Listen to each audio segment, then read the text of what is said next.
ভোরের আলো ফোটার সাথে সাথে না ফেরার দেশে চলে গেলেন তিনবারের সাবেক প্রধানমন্ত্রী, গণতন্ত্রে আপোষহীন নেত্রী বেগম খালেদা জিয়া। একটি রাজনৈতিক জীবনের ইতি টেনে তার প্রয়াণে মুহূর্তেই স্তব্ধ হয়ে যায় গোটা দেশ।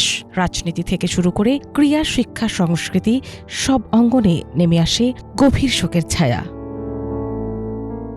মঙ্গলবার ভোর ৬টায় রাজধানীর এভারকেয়ার হাসপাতালে চিকিৎসাধীন অবস্থায় শেষ নিঃশ্বাস ত্যাগ করেন বিএনপি চেয়ারপারসন বেগম খালেদা জিয়া। দীর্ঘদিন ধরে নানা জটিল রোগে ভুগছিলেন তিনি। বেগম জিয়ার মৃত্যুতে শোক প্রকাশ করেছেন রাষ্ট্রপতি মোহাম্মদ শাহাবুদ্দিন। এক শোক বার্তায় তিনি বলেন, গণতন্ত্র ও জনগণের অধিকার প্রতিষ্ঠায় বেগম খালেদা জিয়ার আপোষহীন ভূমিকা বাংলাদেশের রাজনৈতিক ইতিহাসে চিরস্মরণীয় হয়ে থাকবে। জাতির এই অপূরণীয় ক্ষতিতে তিনি গভীর সমবেদনা জানান। শোক জানান অন্তর্বর্তী সরকারের প্রধান উপদেষ্টা অধ্যাপক ড মোহাম্মদ ইউনূস। সামাজিক যোগাযোগ মাধ্যমে দেওয়া শোক বার্তায় তিনি বলেন, খালেদা জিয়ার ইন্তেকালে জাতি একজন মহান অভিভাবককে হারালো। তিনি শুধু একটি দলের নেত্রী নন, বরং বাংলাদেশের ইতিহাসের এক গুরুত্বপূর্ণ অধ্যায়।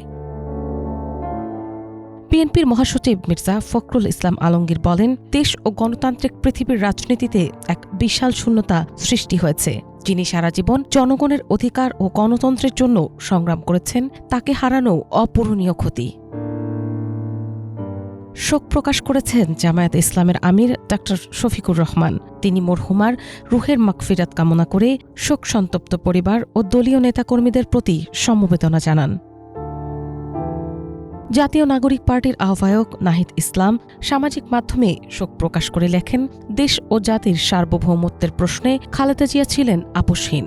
স্বৈরাচার বিরোধী আন্দোলনে তার নেতৃত্ব গণতান্ত্রিক অধিকার আদায়ে মানুষকে সাহস জুগিয়েছে।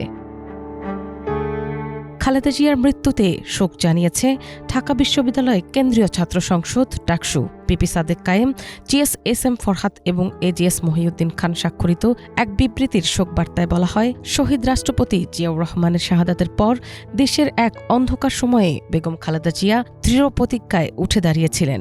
স্বৈরাচারের দমন পীড়ন ও রাজনৈতিক প্রতিহিংসাকে মোকাবেলা করে তিনি হয়ে উঠেছিলেন গণতান্ত্রিক আন্দোলনের প্রধান মুখ, জনপ্রত্যাশার কেন্দ্রবিন্দু। রাজনীতির বাইরে ক্রীড়াঙ্গন থেকেও আসে শোকবার্তা। সাবেক ক্রিকেট অধিনায়ক তামিম ইকবাল সামাজিক মাধ্যমে বলেন, দেশ হারালেও এক দৃঢ় নেতৃত্বের প্রতীক। শোক জানিয়েছে বাংলাদেশ ক্রিকেট বোর্ড, PCBও। খালেদা জিয়ার প্রতি শ্রদ্ধা জানিয়ে বাংলাদেশ প্রিমিয়ার লিগ BPL এর আজকের দুটি ম্যাচ স্থগিত করা হয়। ১৯৮২ সালে শহীদ রাষ্ট্রপতি জিয়াউর রহমানের মৃত্যুর পর গৃহবধূ থেকে রাজনীতির কঠিন ময়দানে পা রাখেন খালেদা জিয়া। স্বৈরাচার বিরোধী আন্দোলনে নেতৃত্ব দিয়ে তিনি হয়ে ওঠেন গণতন্ত্র পুনরুদ্ধারের প্রতীক। বাংলাদেশের প্রথম নারী প্রধানমন্ত্রী হিসেবে রাষ্ট্র পরিচালনার পাশাপাশি তিনি রেখে গেছেন এক দীর্ঘ সংগ্রামের ইতিহাস। মিনালা দিবা, বাংলা ভিশন, ঢাকা।